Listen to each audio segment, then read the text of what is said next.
certain sections, certain clauses in the proposed bill which comes into conflict with certain fundamental rights, certain laws which are passed by the state and then central, meaning certain laws which have been passed by the state legislature and certain laws which are the existing laws which have been passed by the parliament. So they have to be responsible, you see. One cannot say, okay, I will do anything and then you agree. It's not like that, you see. They have to act responsibly. They have to abide by the provision of the Constitution. Their action cannot be unconstitutional. So their action has to be constitutional. It must be in sync with Constitution.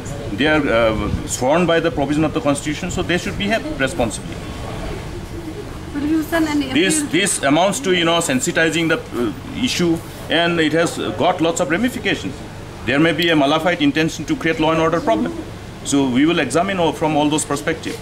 People are expected to act responsibly in the best interest of the state, to ensure that no misinformation is passed on to the people, no attempt is made to mislead the people.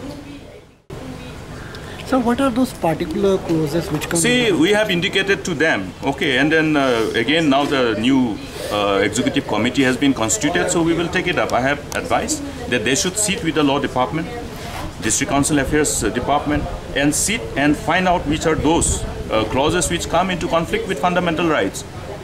Why should not they sit and then find out which are those provisions which are coming into conflict? So any law which is passed has to be, in such a way that it doesn't come into conflict with fundamental rights, certain provisions of the Constitution, and also the laws which are already passed by the state legislature, the laws which are passed and which are existing and prevailing and in operation, in as far as the laws passed by the parliament is concerned. So these are the issues. One cannot just go to the street and then have a attempt to play to the gallery, but it goes beyond that. It sensitizes the people. We can't act on, we can't be driven by emotion. We have to be driven by reason in the best interest of our people. We are here to serve the people. We are here to do what is best for the people and what is best for the state.